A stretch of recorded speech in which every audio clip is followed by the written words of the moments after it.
Hello everyone, welcome back to my channel. So this year I've decided for the first time to create some Easter crafts.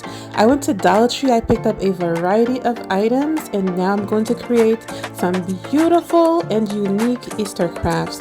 So without further ado, let's get into it. But before we do get into it, please like, share, and subscribe for more. Thank you so much for watching. I appreciate your presence. Until then, take care.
you've made it this far into this video, please like, share, and subscribe for more. I'm trying to grow my channel so I can provide you with more DIY videos. So if you do subscribe, it's going to help with the algorithm and it's going to help to grow my channel. In addition to that, I have a lot of DIYs coming up and I do not want you to miss out on any of my DIYs. So if you do subscribe and hit the notification bell, you will never miss one of my videos again. Thank you so much for watching. I really appreciate your presence. And as always, take care and God bless.